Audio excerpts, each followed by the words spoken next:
नमस्कार मैत्रिणींनो, माझ्या यूट्यूब चॅनलमध्ये आपलं सर्वांचं स्वागत आहे. आज आपण दुधी भोपळ्यापासून धपाटे कसे बनवायचे ह्याची रेसिपी पाहणार आहोत. छोटी मुलं असतात ते भोपळ्याची भाजी खात नाहीत, पण आपण जर त्याचे धपाटे किंवा पराठे बनवले तर ते आवडीने खातात. तर आज आपण दुधी भोपळ्यापासून धपाटे कसे बनवायचे याची रेसिपी पाहणार आहोत. खिसून घेतलेला आहे आणि भोपळा खिसून जास्त वेळ ठेवायचा नाही, कारण तो काळा पडतो. आता आपण ह्याच्यासाठी लागणारं तिखट, त्याच्यासाठी आपण हिरव्या मिरच्या कमी जास्त घेऊ शकता. तुम्हाला तिखट हवा असेल तर तुम्ही मिरच्यांचं प्रमाण वाढवू शकता. आणि ह्या मिरच्यामध्ये आपण कोथिंबीर, लसूण, थोडासा ओवा आणि जिरे ह्यांचे पेस्ट बनवून घेऊया.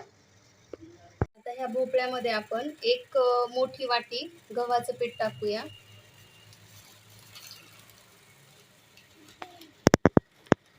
एक वाटी ज्वारीचं पीठ,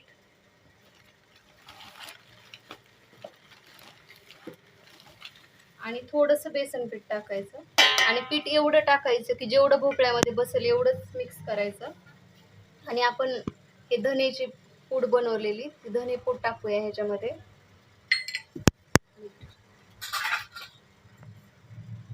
हळद,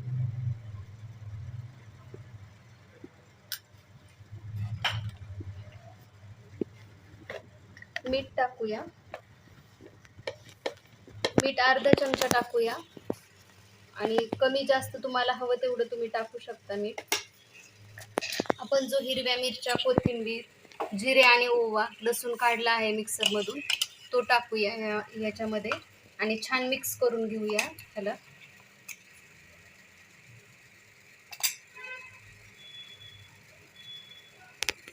आता आपण ह्याच्यामध्ये सर्व साहित्य टाकलेलं आहे. हिरवी मिरची, जिरे यांची पेस्ट टाकलेली आहे. आणि हे मळताना एक लक्षात घ्यायचं की ह्याच्यामध्ये आपण थोडाही पाण्याचा वापर करत नाहीयेत, कारण आपण जर पाण्याचा वापर करून जर मळलं तर भोपळा पिठामध्ये कमी प्रमाणात बसतो. आणि पाणी न टाकता आपण जर मळलं तर जे धपाटे आहेत ते खूप छान टेस्टी होतात. आणि जास्त प्रमाणात भोपळा सर्वांच्याच पोटामध्ये जातो, लहान मुलांच्या आणि घरातील जे काही सदस्य आहेत त्यांच्या पोटामध्ये जातो. म्हणून आपण पाण्याचा वापर करायचा नाहीये. त्या भोपळ्यामध्ये जेवढं पीठ बसेल तेवढंच घ्यायचं आहे. आणि हे आपण थापून धपाटे बनवणार आहेत, त्याच्यामुळे मी ज्वारीचं पीठ जास्त प्रमाणात घेतले. कारण गव्हाचं जर जास्त प्रमाण असेल तर धपाटे लांबत नाहीत, म्हणजे मोठे होत नाहीत. त्याच्यामुळे ज्वारी जास्त घेतली. आणि बेसन पीठ नाही टाकलं तरी चालतं, आवडीनुसार आपल्याला टाकू वाटत असेल तर टाकायचं. अशा प्रकारे आपण भोपळ्या थोडंही पाणी ॲड न करता हे पीठ बनवलेलं आहे.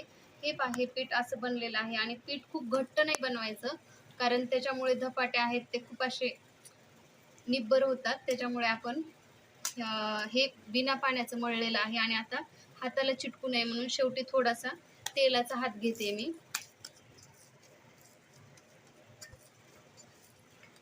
हे पीठ आपोआप थोड्या वेळाने पातळ होऊ लागतं. त्याला थोडा तेलाचा हात लावूया आपण. आणि हे एका भांड्यामध्ये काढून घेऊया.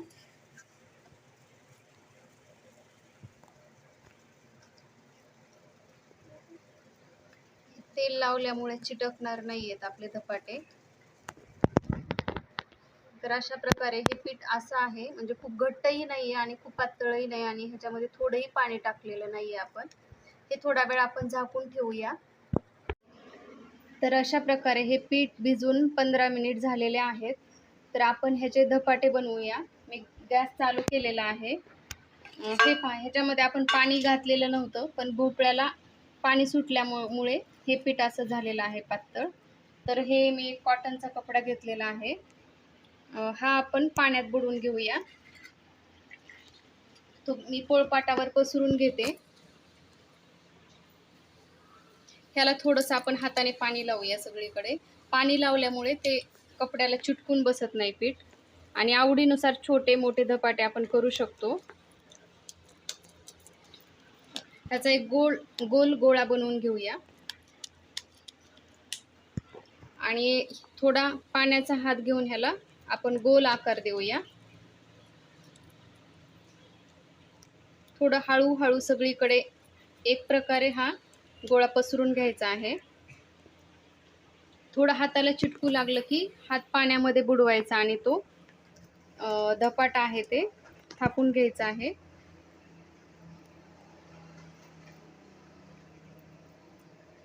हे जाड किंवा पातळ हे आपल्या आवडीनुसार आहे.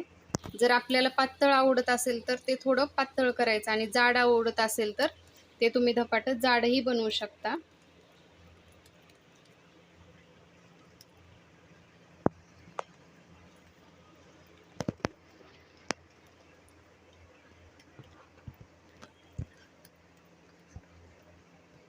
आता हे धपाट बनवून झालेलं आहे. हे तव्यावर टाकण्याच्या पहिले मी ह्याला वेज पाडून घेते 4 ते 5. आणि हे तव्यावर टाकायच्या पहिले ह्याला थोडासा तेलाचा हात लावायचा.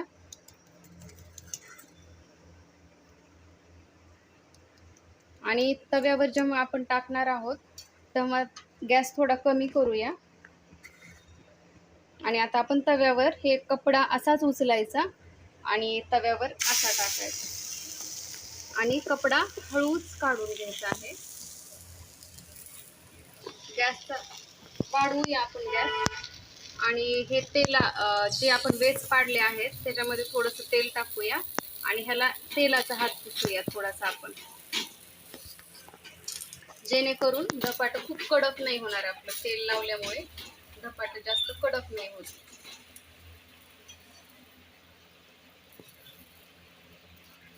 अशाच प्रकारे प्रत्येक वेळी धपाट बनवताना पहिले कपड्याला पाणी लावून घ्यायचं, म्हणजे जे धपाट आहे ते कपड्याला चिटकून नाही बसत.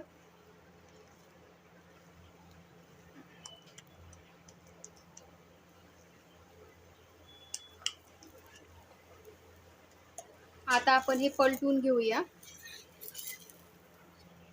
थोडं तेल सोडायचं आहे, कारण तेल सोडल्यामुळे हे धपाट एकदम लवकर उलटता येते आपल्याला.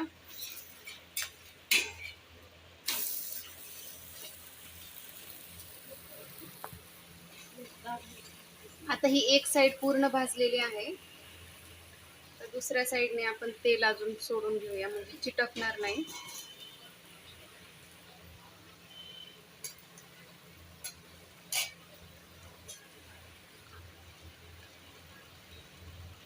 हे वरचं भाजते धपाट तोपर्यंत मी दुसरं बनवून घेते. पलटून घेऊया आणि त्यालाही तेल लावूया आपण छान.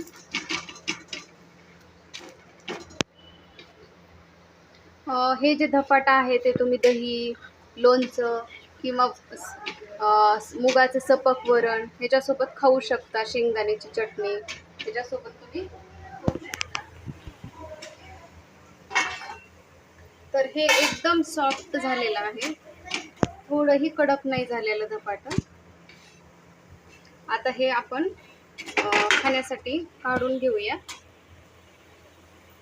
तर अशा प्रकारे हे भोपळ्याचं धपाट तयार आहे खाण्यासाठी. बघा, छान वाटलं तर लाईक करा आणि माझ्या चॅनलला सबस्क्राईब करा. थँक्यू.